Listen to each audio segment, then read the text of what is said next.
Claudine, locale per palati fini e buongustai, dove si mangia, si beve e si respira bird, Collio e Quay. Sono Claudia Azzano, la titolare, e vi aspetto per le mie specialità. Cosa aspettate? Claudine, food, wine, music e sei in pole position.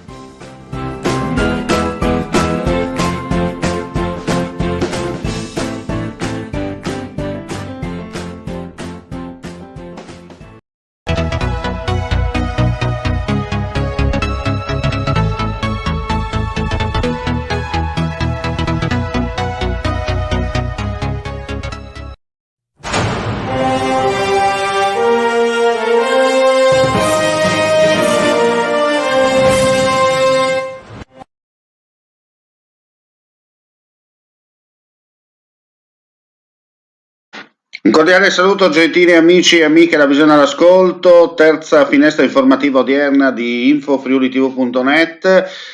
Siamo partiti con un attimo di ritardo perché ci è appena giunta una notizia di cronaca in redazione che subito ve la comunichiamo per un incidente stradale che è accaduto, un grave incidente stradale poco prima delle 17:30 a Mariano del Friuli nei pressi della rotatoria lungo la variante alla strada regionale 305 che collega l'ex provinciale per Corona e il centro cittadino.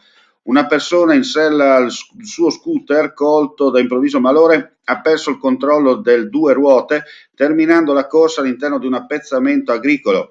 Sono stati alcuni automobilisti in transito a prestargli i primi soccorsi ed allertare i soccorsi. Sul posto i sanitari del 118 giunti in ambulanza dal punto di primo soccorso dell'ex ospedale di Cormons, a supporto anche l'eliambulanza fatta decollare dall'aerobase di Campo Formido e atterrata nel vicino campo sportivo. Dopo averlo stabilizzato a bordo dell'elicottero è stato trasferito all'ospedale di Catinara. Le sue condizioni sono critiche. Rilievi da parte dei carabinieri della compagnia di Gradisca di Sonza. Ripetiamo, l'incidente si è verificato poco meno di un'ora fa e pochi minuti fa è stato caricato a bordo dell'elicottero e trasferito, come detto, a Catinara. Le sue condizioni sono critiche, in codice rosso. Sta appena arrivando adesso l'elicottero proprio all'ospedale triestino. Se avremo ulteriori novità vi terremo aggiornati per quanto riguarda questo incidente stradale, ripetiamo, che è accaduto alle 17:30 di oggi nei pressi di Mariano del Friuli. E adesso cambiamo argomento, parliamo del Covid in Friuli Venezia Giulia, perché su 6.764 tamponi molecolari sono stati rilevati 311 nuovi contagi, con una percentuale di positività del 4,59%. Sono inoltre 3.414 test rapidi antigenici realizzati, dei quali sono stati rilevati 237 casi, pari al 6,94%. I decessi sono 19, a cui se ne aggiungono 2 risalenti a febbraio e 1 dell'11 marzo. I ricoveri nelle terapie intensive 83, quelli in altri reparti sono 620. Lo comunica come sempre il vice governatore con delega alla salute Riccardo Riccardi. I decessi complessivamente ammontano a 3.166, i totalmente guariti 70.172, i clinicamente guariti 2.990, quelli in isolamento 15.577. Dall'inizio della pandemia in Friuli Venezia Giulia sono risultate positive complessivamente 92.608, tra questi anche 1.024 da fuori regione. E adesso ci trasferiamo a Trieste con un servizio direttamente dalla regione Friuli Venezia Giulia. Il generale Figliuolo manderà una comunicazione sostitutiva rispetto a quella che fino ad oggi avevamo unica scritta della gestione commissariale ancora a firma del commissario Arcuri. Il governatore Federica oggi in aula ha fatto un forte appello al senso di responsabilità in questa fase di contrasto al coronavirus che continua a essere molto forte anche nel Friuli Venezia Giulia. Sì, purtroppo il virus circola ancora molto, ma la Regione Friuli Venezia Giulia sta lavorando insieme a tutto il sistema sanitario, anzi con performance migliori rispetto alle altre regioni. Penso ai tamponi che facciamo per tracciare le persone e quindi isolarle. Penso alla campagna vaccinale importantissima che abbiamo fatto rispettando oltretutto le regole dateci dal Ministero della Salute. penso che in questo momento non si possa pensare di fare speculazioni, perché in questo momento noi dobbiamo tenere unita la comunità regionale e cercare di far capire che esiste una prospettiva nella quale con la stagione migliorata dovrebbero diminuire i contagi e nella quale dobbiamo fare un'importante campagna vaccinale. Per questo il nostro continuo appello è che Governo e Unione Europea ci forniscono i vaccini per proteggere più persone possibili. Su questo tutte le forze politiche, maggioranza e opposizione, devono prendersi la responsabilità di capire che in mezzo a una pandemia globale che sta mettendo in ginocchio decine e decine di paesi, dobbiamo far vedere che quella comunità è ancora forte e coesa. Dopo ci si può dividere su decine e decine di temi legittimamente, ma sulla pandemia dobbiamo combattere insieme. Ci trasferiamo adesso a Monfalcone per dire che il porto è la punta di diamante dell'economia del mare. Dobbiamo fare presto e veloci per garantire il lavoro ed i traffici di prospettiva che altrimenti tardano ad arrivare. Questo è il lancio per quanto riguarda l'intervista che andremo tra poco ad ascoltare del sindaco di Monfalcone, Anna Maria Cisinte. Allora, le dichiarazioni che ci sono appena arrivate. Giornata molto importante, ci siamo trovati qui presso la sede dell'autorità di sistema con il presidente D'Agostino e con le rappresentanze sindacali, con il neonominato Sergio Signore che assieme ad un gruppo di altre una decina di persone gestirà direttamente in sede tutte le attività portuali. Le notizie sono tante, prima di tutto la tutela del lavoro, siamo partiti da lì anche con le rappresentanze sindacali perché è necessario che attraverso quello che è stato approvato, cioè il piano organico del lavoro, si riesca a dare una risposta alle persone che sono preoccupate oggi per diciamo ancora l'evoluzione di queste concessioni che non si è definito. Quindi un piano organico del lavoro che sostanzialmente definisce il perimetro dei lavoratori portuali. La tutela degli articoli 17, abbiamo parlato anche dell'opportunità di trasferire tra virgolette la buona esperienza della Trieste Servizi a Monfalcone, visto che è un'azienda in house e dà garanzie anche nel caso in cui ci siano dei problemi che riguardano in particolare questo tipo di lavoro che è abbastanza usurante. Però il tema centrale è quello delle concessioni. Al 31 marzo scadrà la possibilità per la società che ha impugnato, cioè la Marter Neri che ha impugnato l'atto delle concessioni, e quindi si definirà la situazione. È fondamentale perché poi i concessionari sono quelli che hanno il compito, l'obbligo, questo è previsto anche dal piano finanziario che hanno preparato, che hanno presentato e per il quale hanno ottenuto poi la concessione, hanno la possibilità di investire. E quindi la data della scadenza di questo tema diventa per noi prioritario. Questo è un argomento fondamentale.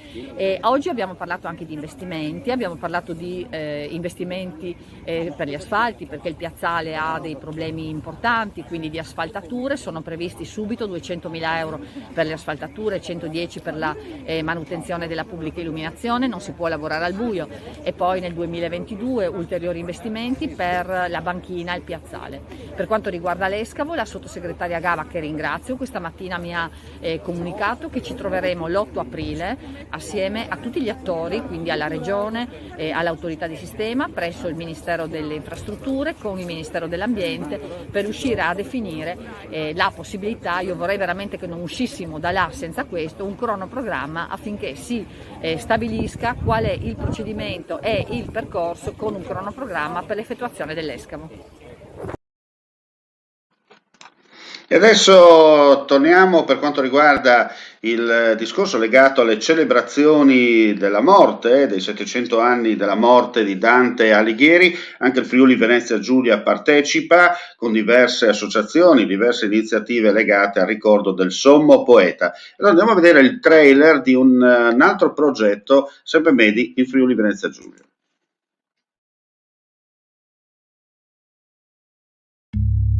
Dante Alighieri, per patria celeste, per abitazione fiorentino, di stirpe angelico, in professione filosofo poetico.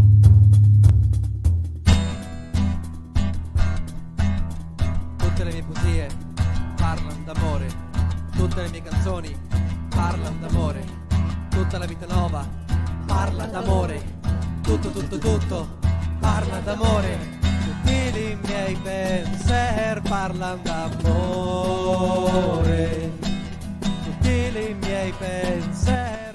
amor come che diceva Dante, cioè che te ciapa tutto, cioè te cominci a vedere fosco, cioè proprio, e te va insieme. Succede sempre se sei innamorato. Dante è assurdo. Mi hanno dato la parte di Beatrice, non quella di Dante. Avrei preferito fare Dante, per esempio. Di Dante sanno molte cose. Secondo me Dante Alighieri è un rivoluzionario, questa è la mia teoria. Dante è ritmo, Dante è... Questa estrema sensibilità, lui sviene continuamente.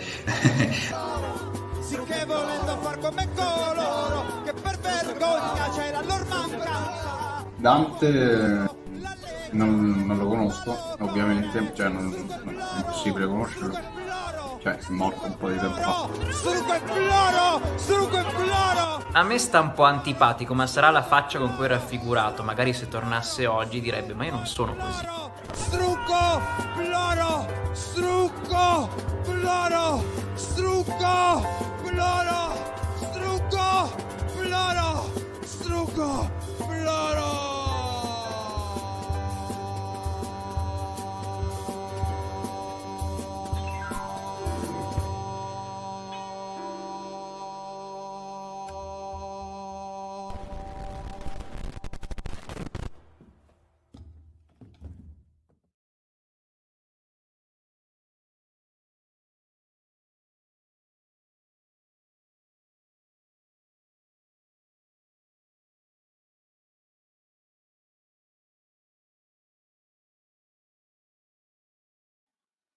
E con questa notizia chiudiamo qui questo servizio, la pagina informativa dedicata al Friuli Venezia Giulia con la nostra finestra informativa della sera. Vi diamo appuntamento chiaramente poco prima delle 23 per aggiornamenti e altri servizi.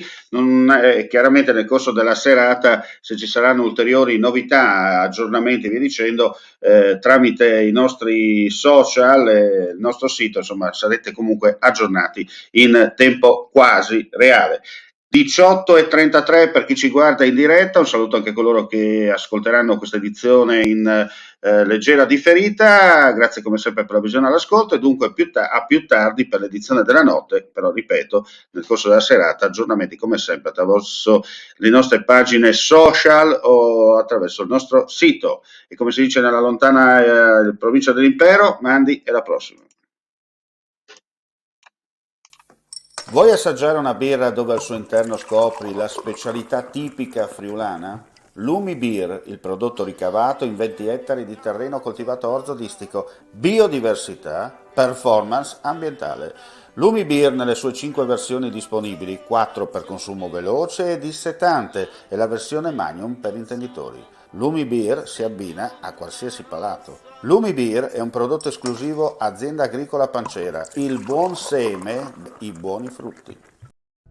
Cercare casa online è facile, ma comprare casa è un'altra cosa. Al tuo fianco hai gli agenti immobiliari. Con la loro professionalità e competenza, comprare e vendere casa è semplice e sicuro. Ogni agente sa come dare il giusto valore al tuo sogno. Con noi il tuo domani inizia oggi. Agenti immobiliari, semplicemente di casa. FIAIP, Collegio Regionale del Friuli Venezia Giulia.